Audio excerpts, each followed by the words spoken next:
छत्तीसगढ़ के भिलाई में पूर्व पीएम अटल बिहारी वाजपेयी की प्रतिमा लगाए जाने के मामले ने तूल पकड़ लिया। इसे लेकर बीजेपी और कांग्रेसी कार्यकर्ता आपस में भिड़ गए और पत्थरबाजी करने लगे।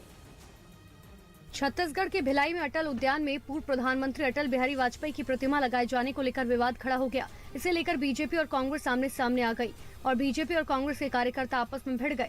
बताया गया कि प्रतिमा के अनावरण की जानकारी मिलते ही कांग्रेस पार्षद अपने समर्थकों के साथ मौके पर पहुंचे और हंगामा करने लगे। इस दौरान कार्यकर्ता पत्थरबाजी करने लगे, जिससे माहौल खराब हो गया और इलाके में तनाव बढ़ गया, जिसे देखते हुए भारी संख्या में पुलिस बल को तैनात किया गया और जगह जगह कैमरे की मदद से निगरानी की जा रही है।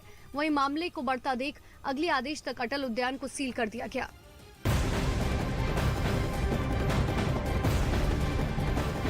बिहार के अररिया में बीते दिनों हुए लूटकांड का पुलिस ने खुलासा किया। इस मामले में पुलिस ने 2 और आरोपियों को गिरफ्तार किया।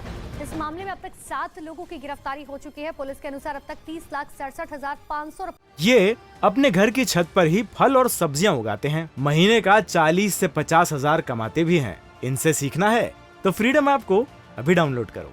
बरामद किए जा चुके हैं। असल में व्यापारियों से बदमाशों ने 40 लाख रुपए की घटना को अंजाम दिया था, जिसमें पहले ही पुलिस ने 24 लाख रुपए के साथ 5 आरोपियों को गिरफ्तार किया था।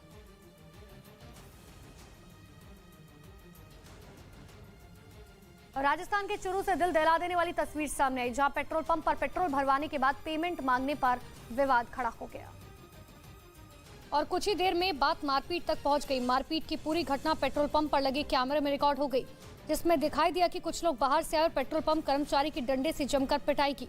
आरोप है कि पेट्रोल पंप पर 2 मोटरसाइकिल सवार पेट्रोल भरवाने आए थे, जिनसे पेमेंट को लेकर पेट्रोल पंप कर्मचारी की बहस हुई थी, लेकिन पेट्रोल पंप पर मौजूद अन्य कर्मचारियों के बीच बचाव करने पर दोनों मोटरसाइकिल सवार वहां से चले गए थे।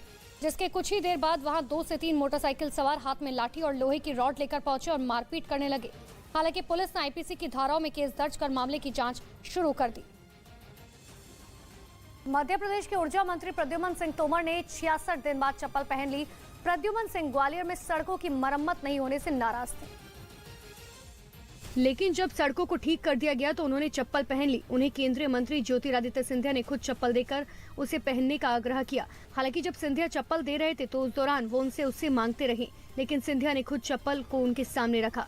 चप्पल पहनने के बाद प्रद्युम्न सिंह ने सिंधिया का पैर छूकर आशीर्वाद लिया। असल में प्रद्युम्न सिंह सड़क निर्माण का जायजा लेने के लिए 20 अक्टूबर को ग्वालियर के लक्ष्मण तलैया इलाके में पहुंचे थे, लेकिन जब उन्होंने वहां खराब सड़क देखी तो नाराजगी जताते हुए उन्होंने चप्पल उतार दी थी।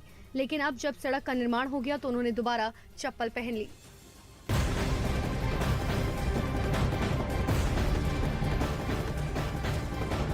तमिलनाडु के मदुरै में बड़ा सड़क हादसा हुआ, जहां एक कार दुर्घटनाग्रस्त हो गई, जिसके बाद घायलों को नजदीक के सरकारी अस्पताल में भर्ती कराया गया।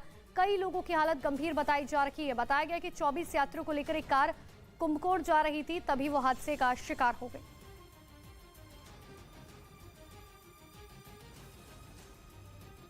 तो तमिलनाडु के मदुरै में यह हादसा हुआ है। दरअसल एक कार हादसे का शिकार हुई, जिसमें कई लोग घायल बताए जा रहे हैं। तो कार में कुल 24 लोग सवार थे। घायलों को अस्पताल में भर्ती कराया जा चुका है।